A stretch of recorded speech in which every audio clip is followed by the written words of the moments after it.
Hello viewers, welcome to our channel. నేను మీ చరణ్ పరిమి. మన భారతదేశంలో టాప్ 10 రిచెస్ట్ పీపుల్ ఎవరు? ఇప్పుడు కొత్తగా మరొక లిస్ట్ వచ్చిందనమాట. ఆ టాప్ 10 రిచెస్ట్ లిస్ట్ ఎవరెవరు అనేది. సో దాంట్లో మనం ఊహించిన పేర్లు కొన్ని ఉన్నాయి, ఊహించని పేర్లు కూడా కొన్ని ఉన్నాయి. సో ఇదొక లెక్క అయితే, మన తెలుగు రాష్ట్రాల్లో తెలుగు వాళ్ళలో టాప్ రిచెస్ట్ బిలియనీర్స్ ఎవరు? ఇది కొద్దిగా ఆసక్తికరమైన విషయం. ఇందులో కొద్దిగా కాంట్రవర్సీ ఉన్న పేర్లు కూడా ఉన్నాయి.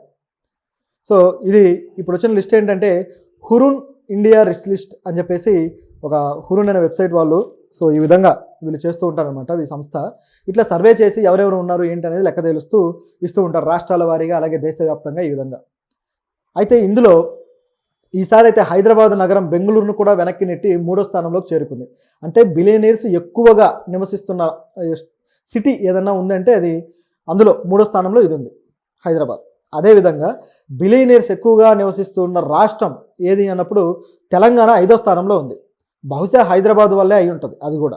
సో దీనివల్ల ఈ విధంగా తెలంగాణకైతే ఒక ఖ్యాతి అయితే దక్కింది. సో దీంట్లో తెలుగు రాష్ట్రాల్లో ఉన్న మొత్తం బిలియనీర్స్ ఒక 10 మంది అయితే టాప్ లిస్ట్లో చేరుకున్న వాళ్ళు ఉన్నారు, వాళ్ళ నెట్వర్క్ని బట్టి. సో వాళ్ళు ఎవరు ఏంటి అనేది మనం ఒకసారి గమనించి చూద్దాం. ఎందుకంటే అసలు ఈ మధ్యకాలంలో చూసుకుంటే మల్టీ మిలియనీర్స్ బిలియనీర్స్ బాగా పెరుగుతూ ఉన్నారు మన దేశంలో. సో దీనికి అనేక రాజకీయ అలాగే ఈ ఆర్థిక కారణాలు అనేక ఉన్నాయనుకోండి. ఎందుకంటే కొన్ని రకాల కొత్త రకం వృత్తులు చోటు చేసుకొని రావడం, అదేవిధంగా ప్రభుత్వం మేక్ ఇన్ ఇండియా ప్రాజెక్టులో భాగంగా అనేక ప్రాజెక్టులకి అలాగే అనేక సంస్థలకి, ఫ్యాక్టరీలకి, కంపెనీలకి పర్మిషన్లు ఇవ్వడాలు, వాటికి వీళ్ళు రాయితీలు ఇవ్వడాలు, సో ఈ రకమైనవి చేసుకుంటూ రావడం. సో దీంతోపాటు కొంతమంది అయితే వేరే రకం స్కాములు కూడా చేసి ఎదిగిన వాళ్ళు ఉన్నారు. స్టాక్ మార్కెట్ స్కాములు చేసి ఎదిగిన వాళ్ళు కూడా ఇక్కడ టాప్ లిస్ట్లో ఉన్నారు. అదేవిధంగా కొన్ని కట్టడాల విషయంలో కొన్ని కమిషన్లు అని చెప్పేసి అవన్నీ ఇవని చెప్పేసి దోచుకొని ఎదిగిన వాళ్ళు కూడా ఉన్నారు. అవన్నీ ఇప్పుడు మనం పేర్లు అయితే చెప్పలేము, కానీ నేను ఆ లిస్టు చూస్తాను, ఆ లిస్టుని బట్టి మీకే అర్థమైపోతుంది ఎవరు ఏంటి అని. మామూలుగా ఇండియా టాప్ లిస్టు చూసుకుంటే ఆ 10 మెంబర్స్ ఎవరెవరు ఉన్నారనేది గమనించి చూద్దాం. టాప్ వచ్చేసి గౌతమ్ అదాని, ఆయన నెట్వర్క్ వచ్చేసి 11,61,800 crores అనమాట. ఇదంతా కూడా నెట్వర్క్ ప్రకారం చూడాలి మనం. సో తర్వాత వచ్చేసి ముఖేష్ అంబానీ, రిలయన్స్ ఇండస్ట్రీస్, ఆయనది వచ్చేసి 10,14,700. అలాగే Shiv Nadar, Cyrus Poonawalla, serum institute of India, so ఈయన వచ్చేసి 2,89,800 ఈయన నెట్వర్క్. అదేవిధంగా దిలీప్ సంఘీ, సో ఈయన వచ్చేసి సన్ పారామెడికల్స్, ఈయనది వచ్చేసి 2,49,900. అలాగే కుమార్ మంగళం బిర్లా, సో ఈయనది వచ్చేసి ఆదిత్య బిర్లా, ఈయన కంపెనీ వచ్చేసి ఈయనది 2,35,200 నెట్వర్క్. గోపీచంద్ హిందూజా, ఇది హిందూజా కంపెనీ, సో ఇది వచ్చేసి Radhakishan Damani, avenue super mart, ఇది వచ్చేసి 1,90,900. అదేవిధంగా అజీం ప్రేమ్జీ, విప్రో కంపెనీ, సో ఇది వచ్చేసి 1,90,700. అలాగే నీరజ్ బజాజ్, ఇది వచ్చేసి బజాజ్ కంపెనీ, సో ఇది వచ్చేసి 1,62,800 నెట్వర్క్ అనమాట. సో ఇది వీళ్ళకున్న ఈ దేశంలో టాప్ 10. మొత్తం మొదటి ప్లేస్లో వచ్చేసి గౌతమ్ అదానీ ఉన్నాడు, 10th ప్లేస్లో వచ్చేసి బజాజ్ ఉన్నాడు, నీరజ్ బజాజ్. సో గౌతమ్ అదానీ గారి మీద హిండెన్బర్గ్ ఎన్ని ఆరోపణలు చేసిందో అందరికీ తెలుసు. ఆయన ఎన్ని రకాల స్టాక్ మార్కెట్ని మ్యానిపులేట్ చేస్తూ డబ్బులు పోగేసుకున్నాడు అనేది అనేక విధాలుగా పేపర్స్ బయటపెట్టింది, కానీ దాని మీద ప్రభుత్వం ఏ యాక్షన్ తీసుకోలేదు. సో ఇప్పుడు కూడా అంటే గతంలో ఆయన 3వ స్థానానికి వచ్చి మళ్ళీ ఇప్పుడు మొదటి స్థానానికి చేరుకున్నాడు అంటే ఈ ప్రభుత్వం ఏమాత్రం సిగ్గు లేకుండా ఆయనకి ఏ విధంగా సపోర్ట్ చేస్తూ వెళ్తుందనే దానికి ఇది ఒక ఉదాహరణ. సో ఇది పరిస్థితి. చూస్తూ ఉంటే బిలియనీర్సే మళ్ళీ ఇంకా బిలియనీర్స్గా మారుతూ ఉన్నారు తప్పితే కొత్తగా పేదలు బిలియనీర్స్గా లేకపోతే మిడిల్ క్లాస్ బిలియనీర్స్ స్థానానికి చేరుకోవడం అనేది జరగడం లేదు. మరి ఎలా బిలియనీర్స్ పెరుగుతున్నారయ్యా అంటే అది కూడా ఒక మాదిరిగానే పెరుగుతున్నారు, మరి విపరీతంగా ఏం పెరగడం లేదు. అందులో కూడా అంటే ఎవరైతే ఆ మార్జిన్ బార్డర్లో ఉంటారో వాళ్ళు పెరుగుతున్నారు. సో అది ఇక్కడ జరుగుతూ ఉన్న విషయం. అదేవిధంగా రాజకీయాల్లో ఒక్కసారిగా కుబేరులైన వాళ్ళు కూడా ఉన్నారు, వ్యాపారాలు ఉండి రాజకీయాల్లోకి వెళ్ళి కుబేరులైన వాళ్ళు. సో ఇట్లా 2 రకాల పద్ధతులు ఉన్నాయి. సో దేన్ని ఖండించలేము.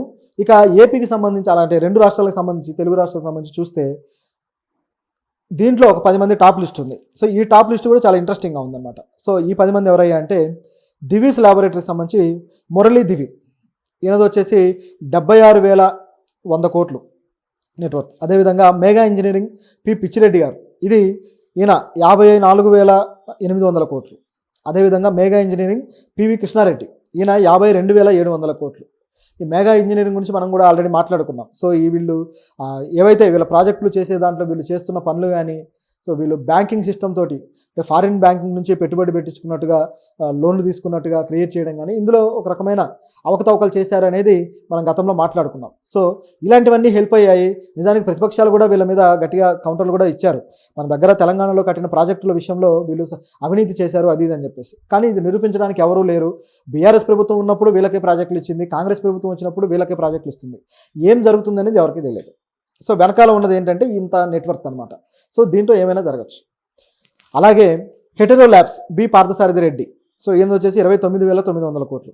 అదేవిధంగా Aparna constructions S Subrahmanyam Reddy, so ఈయన వచ్చేసి 22,100 కోట్లు. అదేవిధంగా అపర్ణ కన్స్ట్రక్షన్స్ సి వెంకటేశ్వర రెడ్డి 21,900 కోట్లు.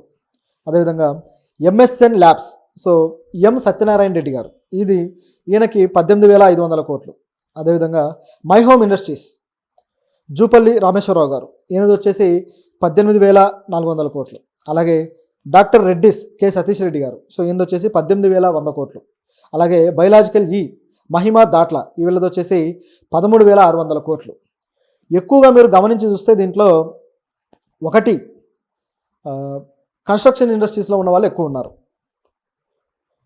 మెగా ఇంజనీరింగ్ కావచ్చు, అదేవిధంగా అపర్ణ కన్స్ట్రక్షన్ కావచ్చు, అదేవిధంగా మై హోమ్ ఇండస్ట్రీస్ కావచ్చు. ఈ విధంగా వీళ్ళు ఎందుకు ఇట్లా ఉన్నారయ్యా అంటే అందులో ఎంత డబ్బు ఎక్కడి నుంచి వస్తుందనే దానికి చాలా డబ్బు ఎక్కడి నుంచి కూడగట్టుకొని వస్తారు, ఏ విధంగా లాబింగ్ జరుగుతుంది, ల్యాండరింగ్ జరుగుతుంది, ఇలాంటి వాటన్నిటికీ చాలా కారణాలు ఉంటాయి. అంటే వీళ్ళు అలా చేశారని కాదు, కానీ ఆ ఫీల్డ్ సంబంధించిన మనం మాట్లాడుకుంటే దాంట్లో చాలా ఉంటాయి. సో అది వేరే సంగతి అనుకోండి. ఇకపోతే దీంతోపాటు ఈ ల్యాబ్స్కి సంబంధించి కూడా ఫార్మసీస్కి సంబంధించి కూడా ఎక్కువ మంది ఉన్నారు. రెడ్డిస్, అలాగే బయలాజికల్ అదేవిధంగా ఎంఎస్ఎన్ ల్యాబ్స్, అలాగే హెట్రో ల్యాబ్స్, ఇది పరిస్థితి. దివిస్ ల్యాబొరేటరీస్, ఇట్లా వీళ్ళు ఉన్నారు. టాప్ 10లో ఈ 2 సెక్టార్సే ఉన్నారు, ఇక మిగతా సెక్టార్స్ లేరు. ఎన్ని రకాల వృత్తులు, ఎన్ని రకాల వ్యాపారాలు, ఎన్ని రకాల బిజినెస్లు ఉండగా ఈ 2 సెక్టార్లే దాదాపు 99% ఉన్నారు అంటే ఎందుకని? ఈ మధ్యకాలంలోనే ఈ ఫార్మా అక్రమాలకు సంబంధించి అనేక వివాదాలు కూడా బయటకు వచ్చాయి.